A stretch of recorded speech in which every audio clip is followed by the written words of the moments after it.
hear me, yeah. Mm-hmm. Mm-hmm. It's taking some time. Oh, okay. I think there we are. So it was great to meet you, first of all. I don't think I have seen you in the Mind Floor, but maybe I didn't have a chance to. Have you been participating in my program, or listen to it, or do you know Carla from another, context, or? I met Carla because Rahan introduced me to her, and she wanted to interview me, so that's how I met her. Okay. Mm-hmm. How did you met? I was introduced by Leif Edvinsson. Do you know him? Professor, professor. You know him? Yeah. Yeah. He's a part of my advisory board and a part of the team I'm working with. So he was the one introducing me. I didn't know. Tell me a little more of what you do. Tell me a little more of what you do. You're working on very interesting things. Well, for many years, I've been very concerned about also what is happening after the collapse. I have been waiting for the collapse like coronavirus for years and years and years, So I have been preparing, once I said, okay, when people asked me, I said, okay, the collapse will come, but what do we do after the collapse, That's exactly the question, yeah. Yeah. So that's why I created Global Renaissance Society.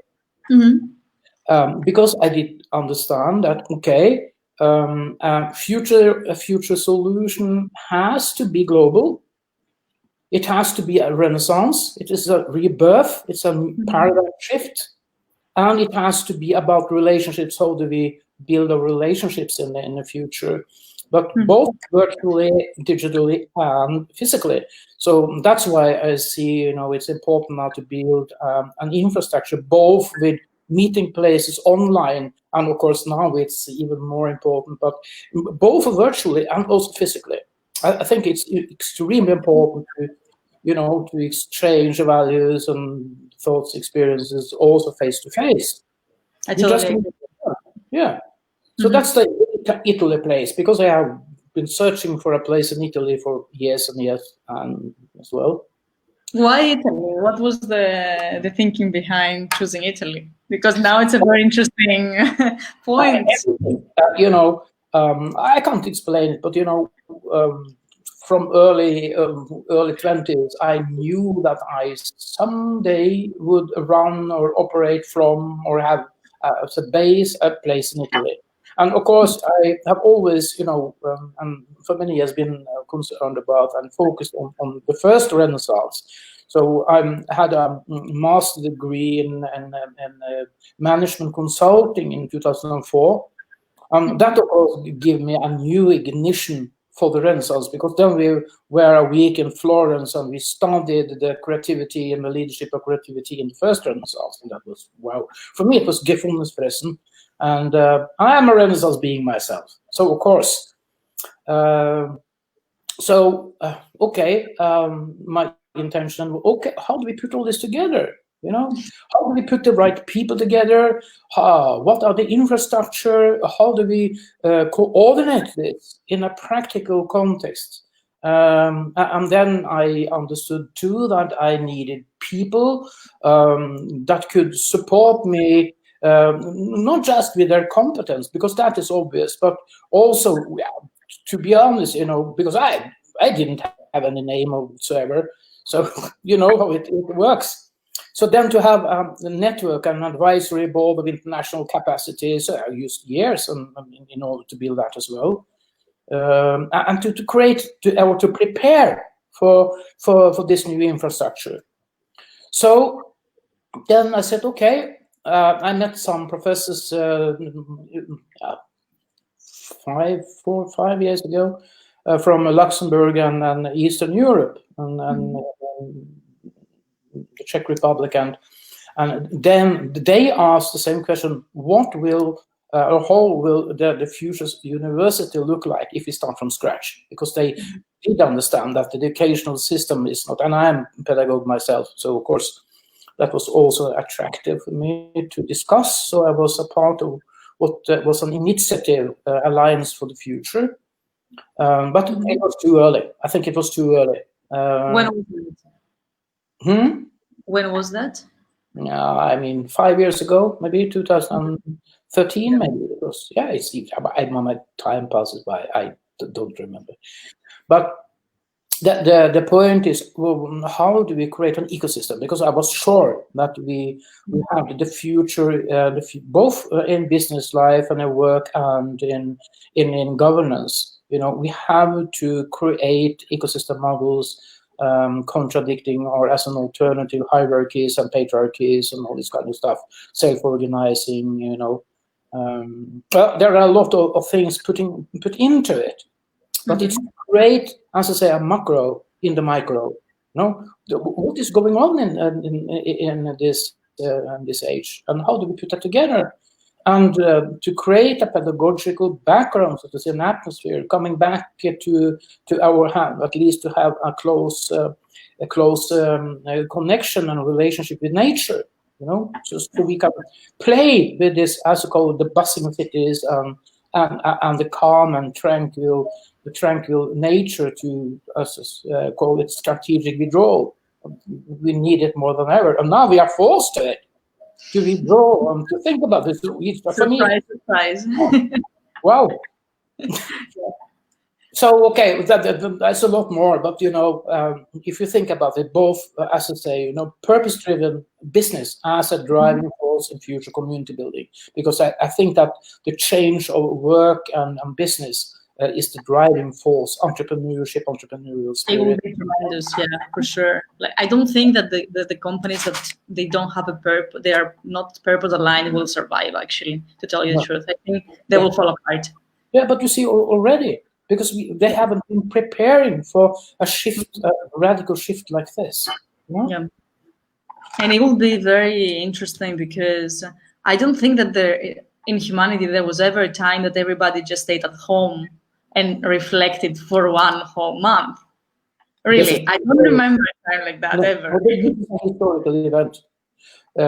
I'm sorry to say, I'm also concerned, or I'm pretty sure, that this is an awakening for people who already are awakened. That's the paradox. It's more like an initiative coming from nature and the universe, global ecosystem, whatsoever you call it, the divine intervention, whatsoever. But it's an intervention, and then we have to take the consequences. We have caused this ourselves, and if we hadn't had a radical event like this, I don't think we would wake up at all. So most people will go back again to the so-called normal, but some of us, we will think that, okay, how do we create digital spaces? How do we ask? That's why I loved your description, these conscious spaces, both virtually and digitally, and as a dialogue between the virtual and the physical. And also, both of them, they need to be consciously designed, the virtual also, because even the virtual is really unconscious the way we use it. Exactly. So, and when you asked me about Italy, of course, because it's something there with this, the Renaissance being, the climate, the food, the wine, the architecture, the art, the historical roots, Rome with all its treasures, and this living the life, la dolce vita, Yeah. and that is the Renaissance being. If we don't also, that is the center of Catholicism, right? The Vatican is in Rome. Let's not forget that, because sometimes things are interconnected and much more than we want to believe. And the religion trying to undermine for such a long time the vital forces of humanity. The religion started as a very interesting theory, but how it has ended up right now, it's just underlying the vital forces. So it's awakening practically our life force. And of course, that makes everybody more vulnerable to be physically sick also. Not obviously. So, of course, as I say that, we need to experiment, we need to explore. And Piero, one of my advisors in the advisory board, Piero Formica, he says, he talks about the creative ignorance as a term here, and open innovation, disruptive innovation. You all have all these terms, but it's also about dream, explore, discover.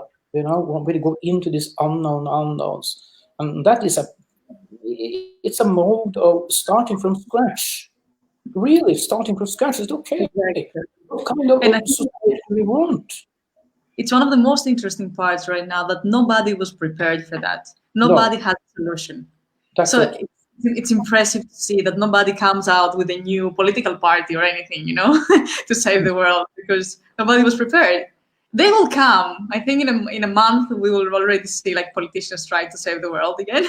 But hopefully until then there will be some shift. Yes, a window of opportunity. And as I said, what I have seen now is more that, okay, maybe I'm talking a bit too esoteric, but if we even talk about quantum reality, and quantum physics, then we know that we attract our own fractal. So what I have been saying, and it's a part of the building of romance society as well, that is that we in transition as we are in now currently, then we discover, recognize kindred spirits. When everything is calm and we all are in the mode of comfortability and comfort and in the usual habits, then we all are, so to say, in a sleeping mode. But now it's more like, okay, what kind of people do I need? What kind of work? I mean, a lot of people are losing their work now, Yeah. and maybe they will not come back because at least Will not come back. Yeah, many things. But also, I believe that as we are start coming together, we will prefer to create a different type of money system instead of having massive attacks of people who are lacking money. Exactly. Because donations can go on for how long? They cannot go on forever. A donation-based system is not sustainable. It has to be a different structure of how we use money, how money is being transferred among the ones who need it to avoid bigger problems. Yeah, and that is the conscious design. That is the conscious space we need to because most people, and that has been my worry and even grief for many years, that so few people are concerned about the infrastructure, because that is what decides what we actually do. So as we say, we need to consciously create the principles and driving forces for this new economy, of course, because it's all related to economy. And I usually say, that the economy means literally householding. It's a family householding, and we're not acting as a global family. That's for sure. 100%. Yeah. So, okay, that's me. I'm curious about you. So for me, I think I passed through the same journey as many of us did. I tended to believe way too much in technology. I do believe a lot in technology, but the last couple of years, we have just placed all our hope that technology will solve so many problems.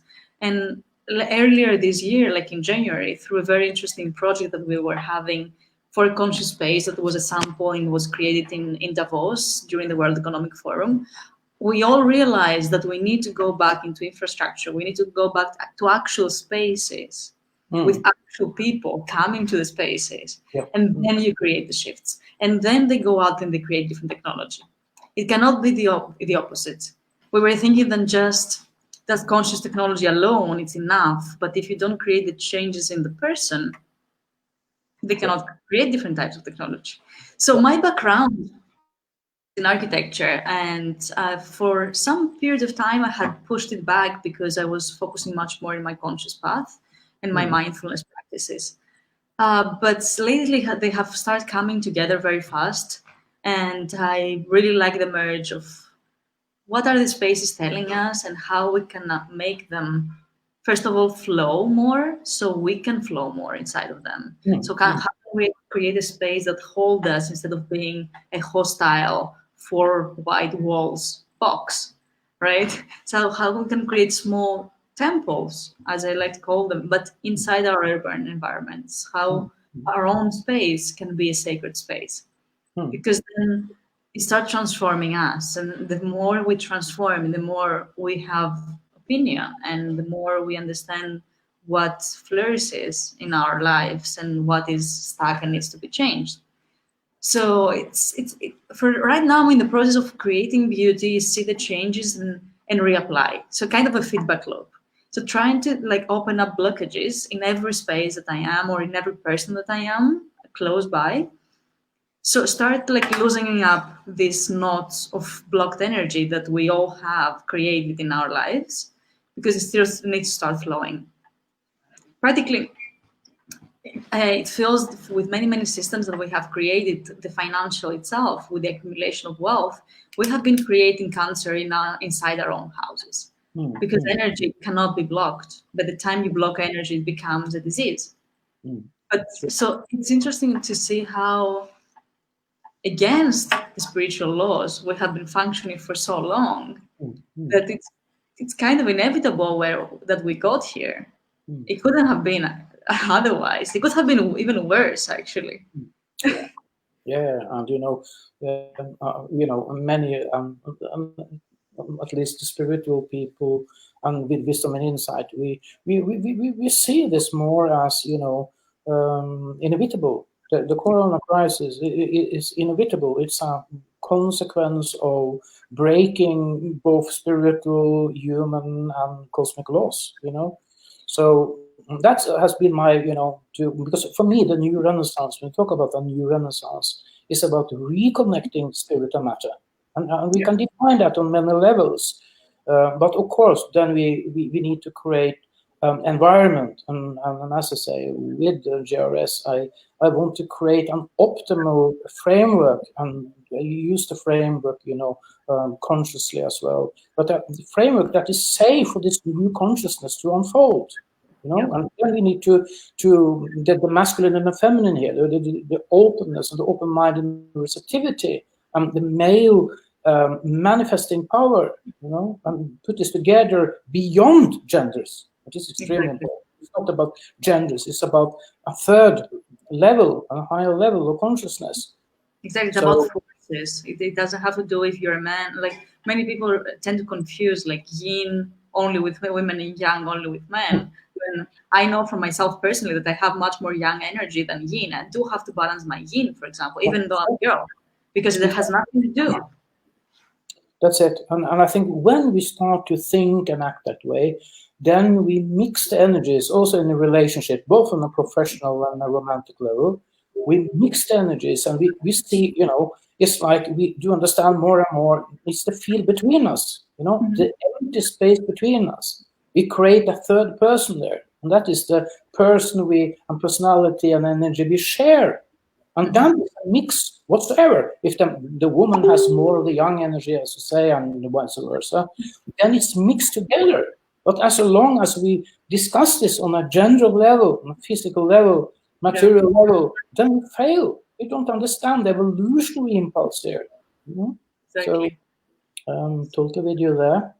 So how would you practice that in a space? How would you practice the balance of the yin and yang? Because also in a community, the forces have to be very balanced in order for the whole community to be uniform and acting as one body. Because by the time everybody's acting individually, you have lost the game of the community practically. Yeah, sure. So, I think there are several steps in that process. First of all, of course, because I have always been a Renaissance being, and when you're a Renaissance being, you're open for art. I operated with my ex-wife and a gallery and cultural center, for many years, and I love painting, writing, the more creative feminine side, so I developed that, and I'm very intuitive. So my intuition has also taught me, that but at the same time, I have to admit, that it's not easy for us to and not to be feminized, because that is the trap. Also, many men fall into, because we try to adapt to this new, so to say, expectation from women, and I think that is also a trap here. The same with women. The women were trying to be much more masculine, and they ended up being actually men, just in women's bodies. That's not the point. No, it's not, because both women and men then suppress the natural life force whatsoever on how it's expressed. So I think that has been, it's a part, as I say, of an evolutionary impulse that we mix more and more. The transgender is, we see it on all levels in society as well, and the family structure, it changes. Relationships are changing. How we live together, how we are together, and if we look into that and we try to draw the essence, so to say, from what we see. And we say that, okay, the whole family structure, we need to redefine the family and the bottom line, the relationship, and again, beyond genders, but okay, let's talk about man and woman now, we need to redefine it. What is a relationship? Yeah, because now it's all coded from society, and we are expected to do this and that in order to fulfill our own role. And it doesn't work in any future society. And I think it all comes also to we have to redefine what does it mean to be a whole person. Yeah. What does it mean to be whole? Because we used to have identities that the man do that, the women do that, the men never do that, the women never do that. And I think we are still in the process of recreating an image of what does it mean to become whole, and which will bring us to what do we like from another person. So what are we searching from a partner? And then, so what does it mean to be in such a relationship that both people are not searching to grasp on somebody else, but they're searching somebody who can help them become whole themselves? It's a completely new concept. Yeah, and on all levels, we are conditioned, and this conditioning is also creating an inner conflict, because you talk about how to become a whole person. And of course, when we listen into society and we try the best we can to live up to those expectations, and at the same time, we try to, as best we can as well, to develop our whole being. And then it comes into conflict. It's an inner war. And that is what is happening all over the world now. And especially, of course, in cultures that we maybe have gone too far in one way or the other. So now we try to comprise it and come together again. And wow, it's an inner battle to become a whole person. Is not like it sounds so nice, that of course I want to be a whole person, but to be a whole person, that is to leave something, and that is extremely painful. Absolutely, and you do have to see your dark side also. It's not only I'm beautiful and good and talented and productive. No, sometimes you're also lazy and bad and jealous and other things. All human feelings and emotions, so. But I think also that this is how to put it. When we talk about this whole being, if you look at it from a societal level, we see that so many, in Scandinavia, we are, in the biggest cities at least. There are at least 50% single households. I think this is a part of a movement. It is a liberation from the condition, but we haven't found a new way of relating to each other. Exactly. We still go to extremes that they end up leaving us also unfulfilled, because the goal is not to live alone. We are not designed to live alone. No, but that is the paradox, because before we can live and thrive in our own company, we can't be whole persons together with another, and that is a part of the social coding, that we should be dependent on each other, because of the roles, and positions we take in society, and also in the relationship, and all the expectations from parents-in-law, and it's a mess. So that's why so many break out of relationships now. Is it okay if I don't have a good relationship? I break up. Break out, yeah, exactly. And then you are lost, because, as you say, because we all want to have this deep level in our relationships, but it's not easy to find. And I have to admit that myself. Okay, I was married for 25 years, and then I knew now we have come to a crossroads. So if we both should develop further and not destroy each other, then I have to break up. And I see what has happened after that. So to be alone, to walk your own path, so to say, and then something happens because you know that you have the freedom. I can make my own food. I can, I take care of myself. I don't You really need to take now, care of yeah. myself. And that when the woman comes in and the partner comes in, because then she or he will give you not what you lack, not what you lack, but it's more like we are cooperating and find, this shared field and vision and I remember once that we were talking about spirituality in general, and the conversation for some reason went down to marriage and long-term relationships. And the professor was very correctly saying that when we start a relationship, we start with the wrong agreement. We start with the agreement that I will always make you happy. Exactly. And this is very wrong. We should start from the agreement that I will always try to make you grow. And that's a completely different agreement. When you get down into that, then it's what you do and what you expect from the other person is very, very different.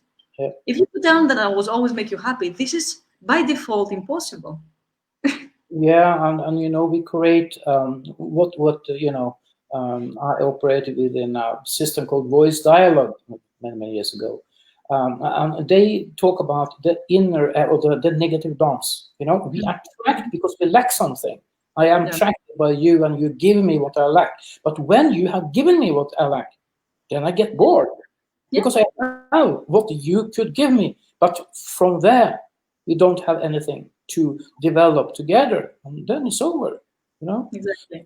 So it is about the contract and the initial contract, and I know when I follow the course, and it was very nice, But I think especially many women now they wake up to their own authenticity, and what they said, and most women. That so many women they lack not just the communication, because most women they miss the communication with their partner, but then it's also about the alignment with the spiritual, the communication, and the physical and sexual. The all has to be aligned if we really want to have a fulfilled relationship. That is what we all want to have, at least. But the thing is, like, in order to be able to even demand or even ask for a whole relationship, you have to understand, first of all, that you deserve it, and second of all, what it means. Exactly. So many women you find people who are there, because as long as 99% of the population still is conditioned within the old paradigm, all genders and roles and so on, and we don't understand this new energy, then many of us, at least, we have to be single because we can't. We are not in the right field, And I read a book about the new relationship, and they have been doing some research, and traveled around the world and interviewed people and so on, and they found out that in this more, if you really feel that you have a calling, if you have a vocation, a calling, then so many, they experience that so many, they prefer to be alone because they couldn't find a partner that shared that vision, and they concluded that the most successful relationships where both of the partners, they shared the overall vision, so they could share it on a higher level. And I think this is important, in this creation of the new society, that we really are aware that we are serving something bigger and greater than ourselves. Also in a relationship. And it can only be communicated with the partner if the partner is also in the same path. If not, it's impossible to understand. Exactly. So today we were talking about that with a friend, and I think it's very important also to be able to communicate that. So if you feel that you have a higher call, it has to be clear to your partner. You cannot play out that you are just like to wash dishes, for example, because it will not work for very long. And this is about energy as well. If we express that kind of energy, it's a lower frequency that is aligned with in accordance with our full potential. So we will not find that the other either, because we play out on a lower frequency. So Absolutely. when we really are aware of our higher calling and take the consequences of that, then first we can attract the right partner.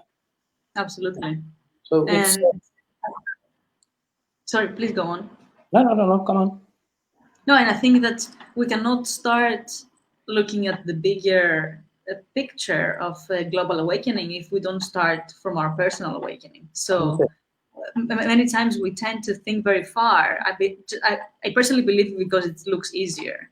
And then we don't understand that nothing will really happen if we don't apply all that to our personal life, clear out our shit practically, really clean and evolve, and then go out and save the world. We cannot save anybody if we are messed up ourselves. No, I think that this is the new paradigm that we more and more, when we really learn to be authentic and sorry, I have to. No problem. I put it on for you, but now it's got, yeah. But this is like a preparation. I think we prepare ourselves. We are in a transition, and in this transition, nothing is really come up as a conclusion. We don't really know. We don't know yet. And how should it be, and so on. But I think again that when we do understand that there is like a fractal, kindred spirits, when we start to come together, and that's why I say that this global awakening now, the next step is to coordinate what is coming up, because we need to create a critical mass, and critical mass is just 3.5% of the population. That is the critical mass. Yeah, which is not so much. No, that's what I mean. So we can do extremely a lot with when we tune in to that frequency, but we are not used to it. And I come from a small place in nowhere, and I have been really on a journey from that little small place in the middle of Norway and nowhere, to understand that what we are into now is on a global level. Even if I can mentally see myself in that context. So, but as I said, this is my time. I've been prepared for this time. Many people actually from the spiritual field feel like that. That's finally the time has arrived. Yes. We can share something. There's so many people who are saying that my whole life has been preparing me for this moment. I'm ready, and it's beautiful to see because many people who will start their journey now, they will need support after. So I believe that is like our duty to be able to create the narratives and the structures that as soon as we're getting back to the normal, we already have a new normal as a proposal, because the world cannot go back to what we had. So what I wrote about, the golden moment of Corona. The moment of Corona, but I think it's to approach it pragmatically, because this may be just the first step in an awakening. Because more people, 80%, as I said, will just go back again to so-called normal. But it will not if you look at it from the perspective of that everything is interconnected. Of course, then whatsoever we put out there will make a change. So again, I see that I think that the next step is to get organized. I really mean that, that people who really feel they belong to each other, yes, we want to work together for this, and take that quantum leap. And now many people have, because they have lost their work and they don't really know, but at the same time, they have this inner calling. They have the knowledge, they have the insight in what is going on. But to take that step, the practical step from knowing to really to act it out, that is the challenge all of us now are meeting. I know, and from my part, actually, this is the goal, because it doesn't matter. It doesn't need to be the perfect ideal society from the beginning. It just needs to be a start. Yeah. And then everybody, when we put a lot of minds together and a lot of hearts to work together for the same goal, we can make miracles in a very short time. We saw it also how we were united over this thread. Yeah. So I personally have seen that when we are creative, we are even 10 times better than when we are in fear. So our possibilities to create something different when we put the same intention, just exponential. Yeah, it is. So, and that is, of course, even from the perspective of statistics, what we know is okay. Is that true? 3.5 or between 3.5 and 4% of the population, and that means in a community, and then I said, okay, how do we gather those people on a global level, on a global scale? So it's not just about the global awakening, but it's about how do we organize and coordinate those resources, and how do we get resources to create also work that gives us the income to put these changes and the shift into practice. And of course, that is we all have been there, and now because I have broke up and sold everything, and I'm free. So I can live this way, but not everyone.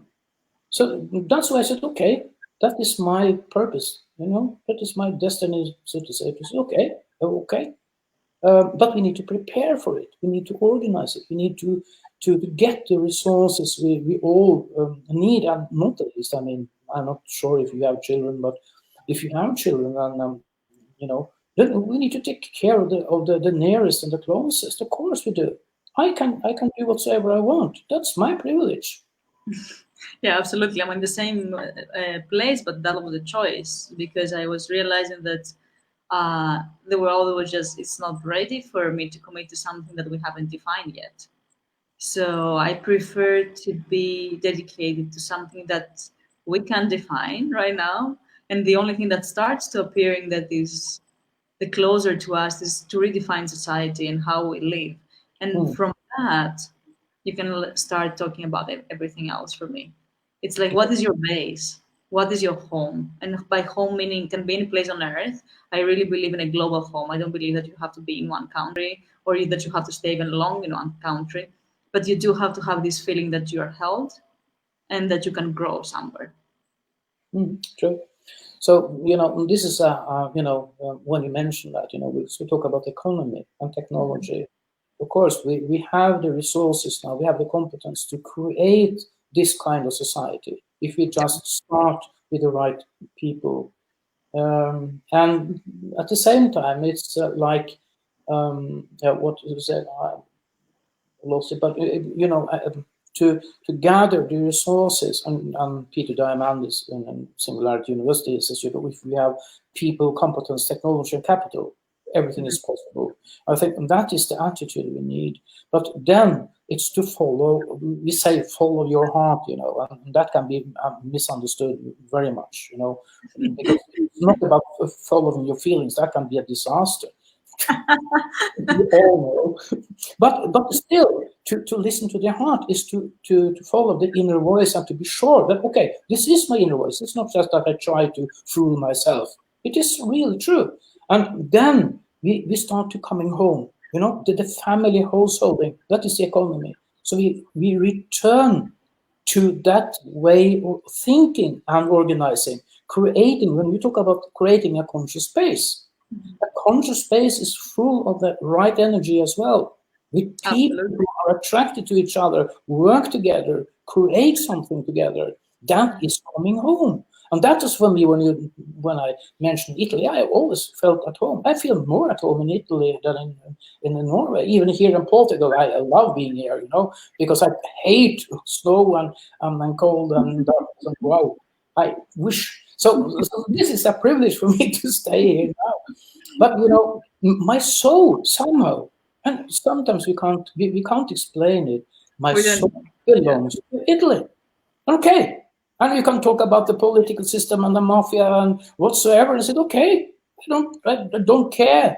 Yeah, exactly. We have to reach this level of understanding where our soul belongs. May that be business, may that be a place, may that be a family or anything, because that's where you really start creating from a different point of view. It's not because it's profitable or efficient. It's because that's where you're supposed to be. Yeah, exactly. And it's completely different feeling. And I think more and more people started understanding that. And with more people traveling also, they have really realized, as you say, That's how come that I am from one country and I feel more comfortable in another country. Yeah. Because of reasons. Yeah, on a very practical level, I think, from my perspective, it's like that, okay. I have founded this place in Italy, and we want to invest there and to buy it, and to create a global center for this new renaissance. And then I said, okay, for me, it's very practical. I said, okay, people who are attracted to Italy, people who are attracted to that place, people who are attracted to the way of living, the whole thing, they are then a part of my fractal. If they are not interested, okay. But it's my base, and then we are free to travel wheresoever we are guided or are invited. Exactly.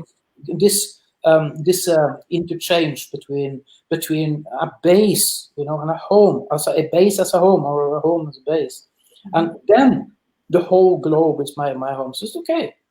No, I have been traveling, not that much, but I have lived in Finland, Norway, Italy, and Portugal now, just lately, and I've been in Eastern Europe and around. So it's not, it's not that this global traveling, on this big, on the big scale, but still, I feel that it has given me a freedom. Yeah. And that gives me, first of all, this feeling, okay, I'm at home. But I can also accept that, okay, yes, I'm here now. I feel at home here. But it's not where my soul is at home with the bigger capital. Yeah, absolutely. I was thinking these days, it was coming up, how, because I see that many conscious communities will start appearing around the world. And the question was coming up, how do we actually connect between the conscious community so we don't end up to the same old paradigm that everybody's doing their own thing and we don't have any connection between us, because we're very easily falling back into our old patterns. And then I was realizing that you don't really have to try to make one pattern in all the conscious communities, but you do have to allow the host or the one who is running the place or the one who's just there all the time. It doesn't have to be necessarily the owner, to give his own identity, because that will attract automatically the right people, and that will make it much more authentic. And then authenticity with a very transparent system, it can be a very good start between the different communities. It is. So but I think this homecoming, this is an old spiritual term as well, to come home, to return home. We have been lost, and the whole humanity has been lost. Now we can talk about that from an ecological perspective, from a relational perspective, from a spiritual perspective. We have been lost, and that's why we have this coronavirus. And most probably we will see similar events before we really, turn around and returning home.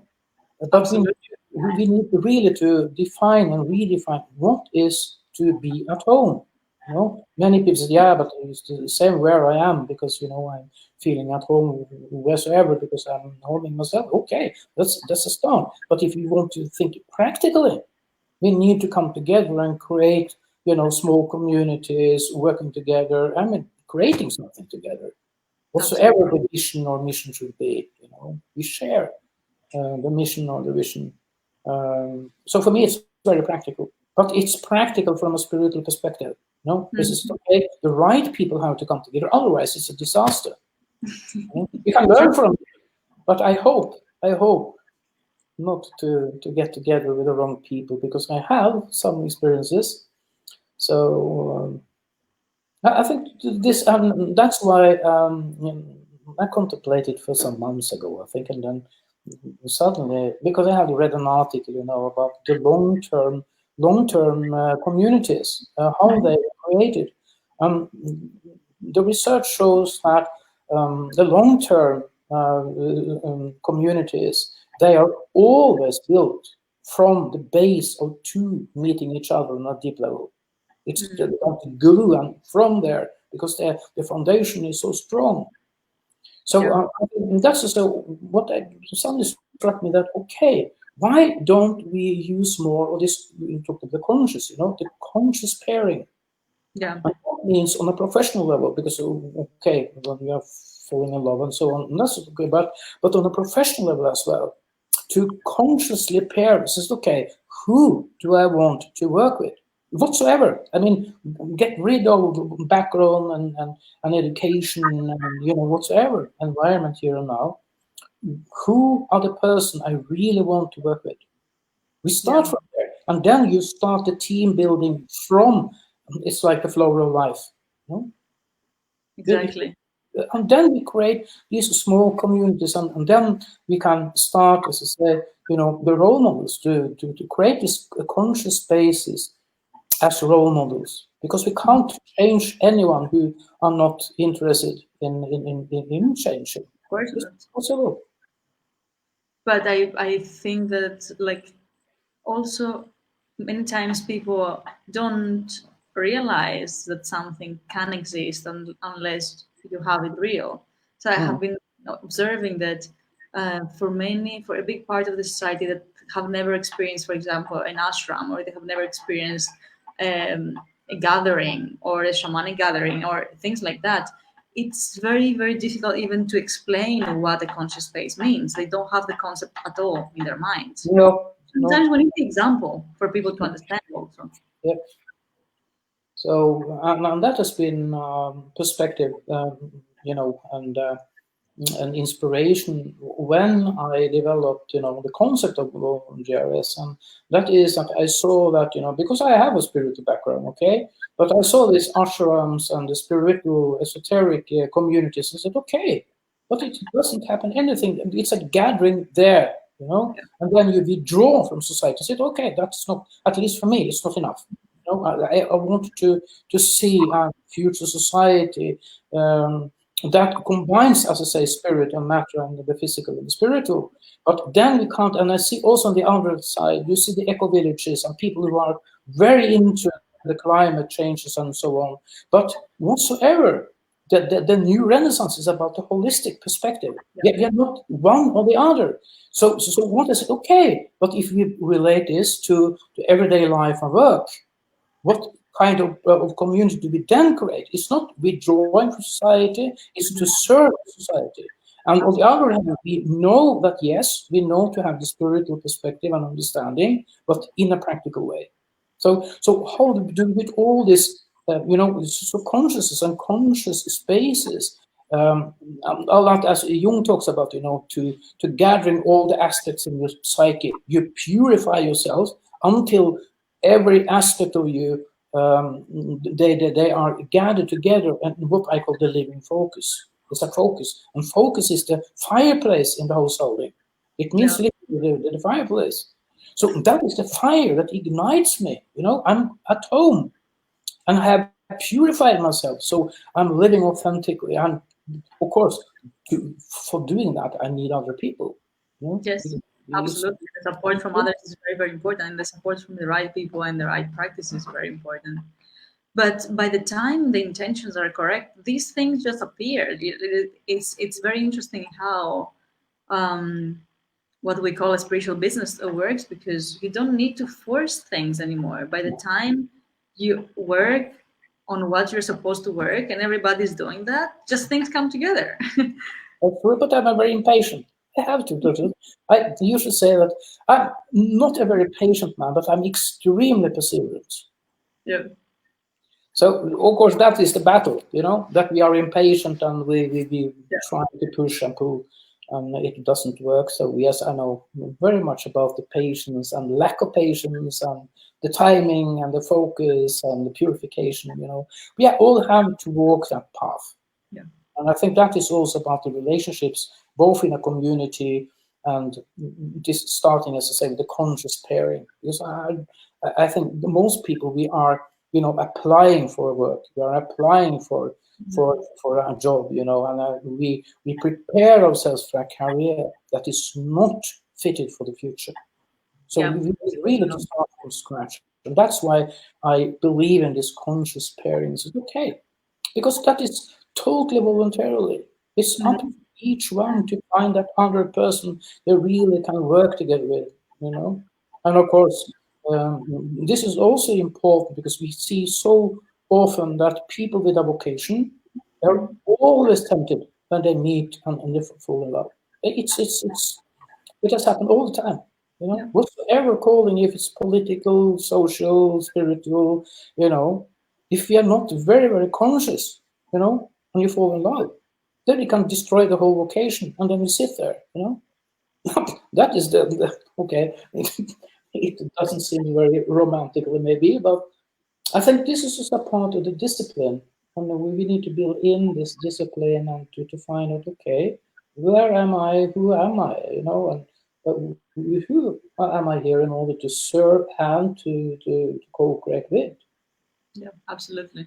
We have to change our mind, our mentality from I'm just having a job to survive into I want to be in service and I need to be in the best job that applies to me because that's the only way I can really be in service. We have been underestimating the amounts of human energy that we have been wasting by putting people in the wrong places. It's great. It's a crime. Like we have been wasting so much energy. Yeah, and if you talk about consciousness again, and of course this is the unity of science and spirituality, that everything is energy and consciousness. It's not, nothing is separated. That is the part of our evolution.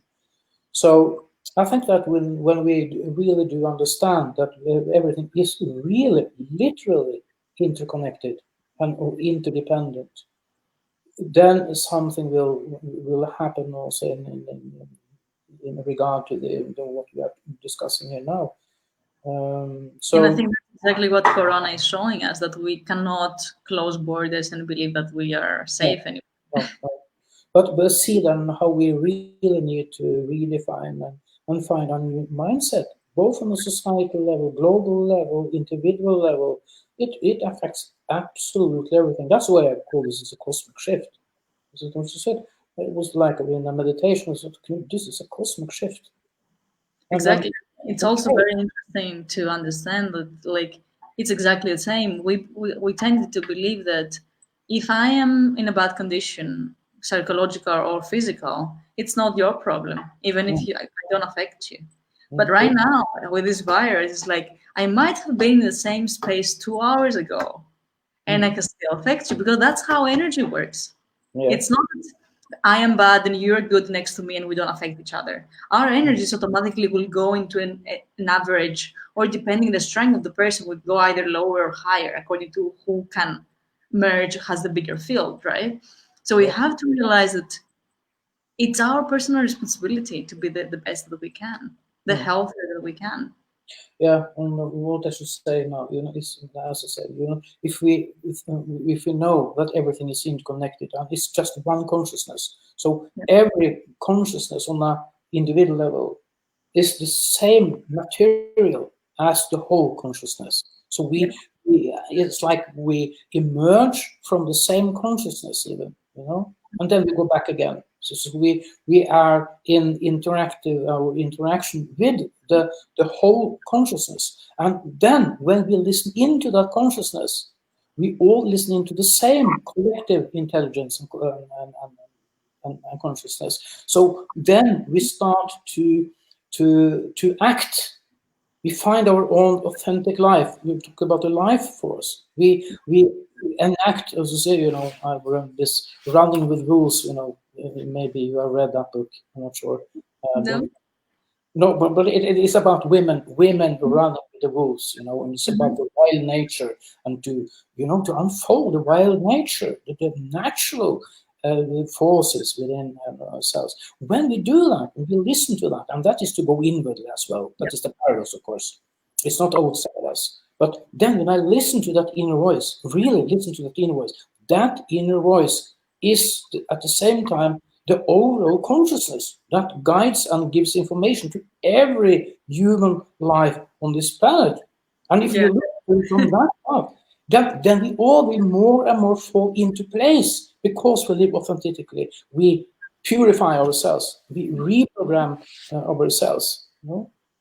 Exactly. And the funny part is that in the beginning it looks like a very difficult concept, but by the time you just let go and you engage with that, you understand that how difficult was what I was doing before, because I was always resisting and it was so much friction that everything was difficult.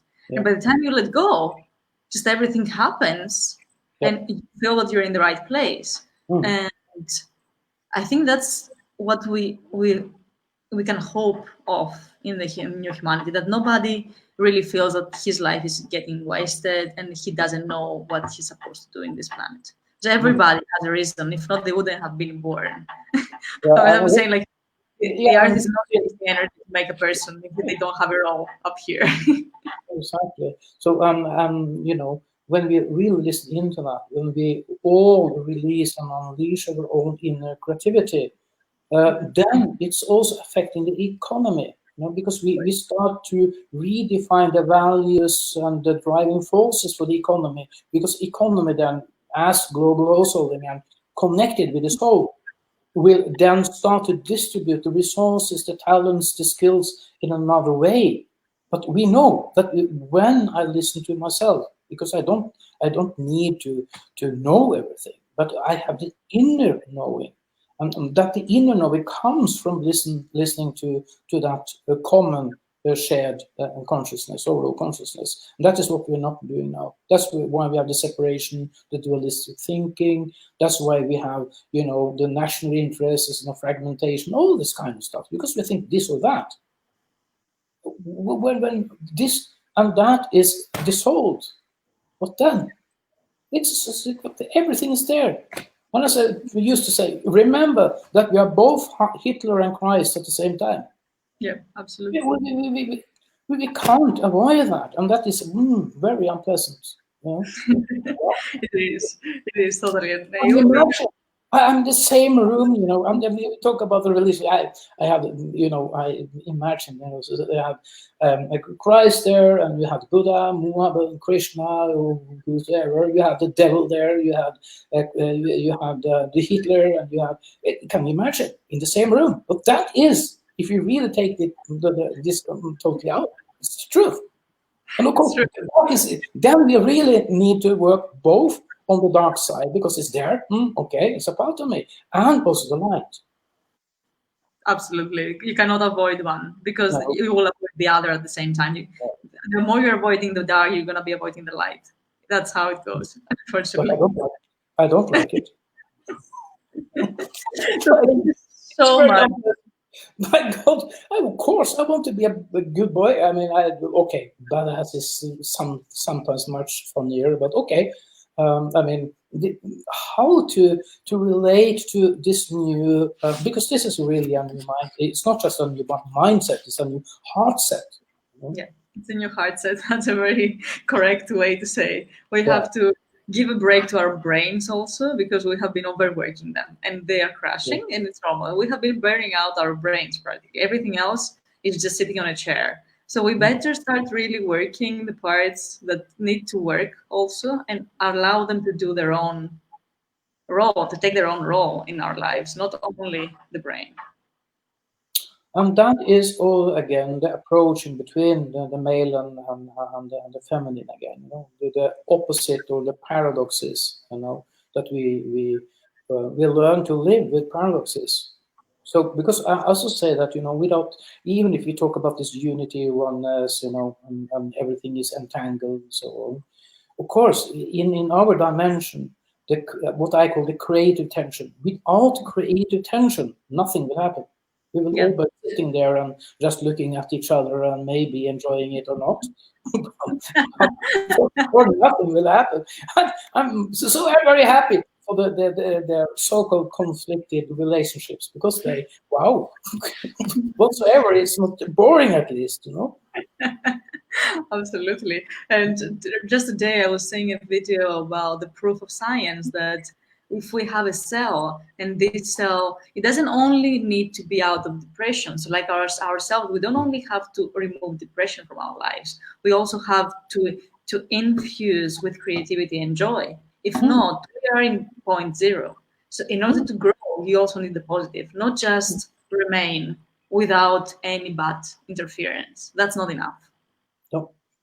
So, but that is, of course, also then, when we combine this and said, okay, we all belong to the same consciousness. There is just one consciousness, but there are, as the sun, there are a lot of beams, and every beam is the sun. It's just a part of it, And when we listen in, as I say, to that, then something very, very powerful, of course, will happen. Because we use now, it's not a conflict anymore. We use that creative dimension to explore the unlimited, because we know now that the quantum is unlimited. And the spiritual world is unlimited. So then we start a journey. We let go of everything, because the journey is so exciting. So when I meet a challenge, then I said, okay, wow, this is not by accident, because everything is interconnected. So whatsoever is happening, okay, it's in alignment with something within me, and very often I don't like that, of course. but still, them to just to get used to the thought that okay, all what you see, all what you experience, what you so-called lack, that is your own creation. Okay. Okay. And we really don't like that. No. But it's true.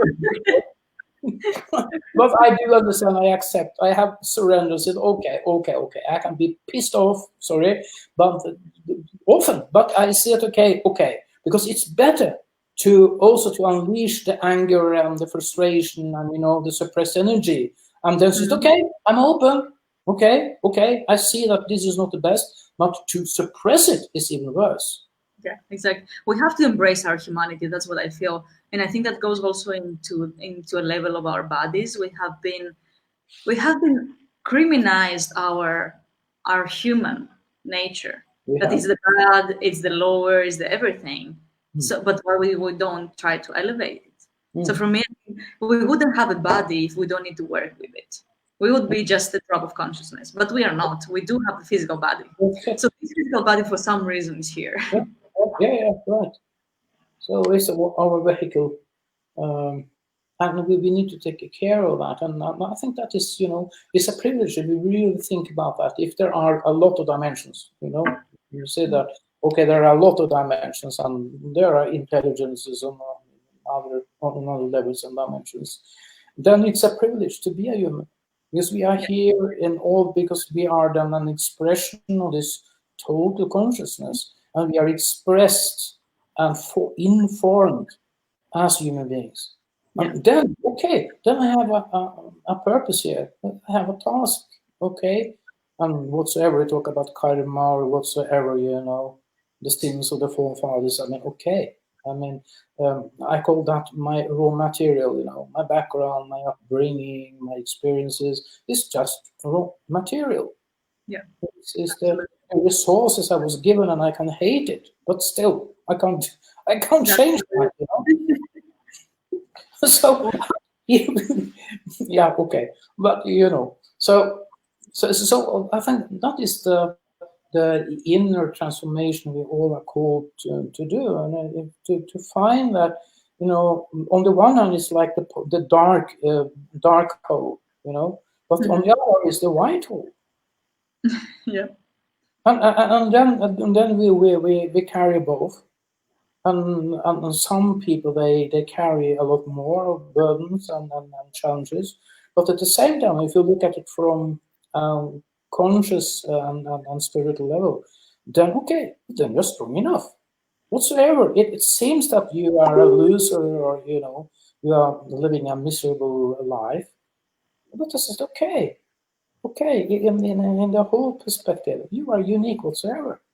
Yes, exactly. And we really have to embrace that and understand that how we can expand and really tap into what we have been given and what we can bring with that, what we can create with the raw material, as you say, that we have. So thank you so much for this very, very interesting conversation. I could talk for hours. I really hope that we'll have a second chance. Yeah. I'm gonna be there late, so but let's keep in touch, because I also feel that we share a lot. Please, I would love to share more about the project and also know more about your plans and how you have been working on that. Because, as we say, we need the global intelligence. This is not one person's project. It cannot be. No. It's I'm big. very, sure about that. Aware of it. Thank you so much. Have a beautiful night.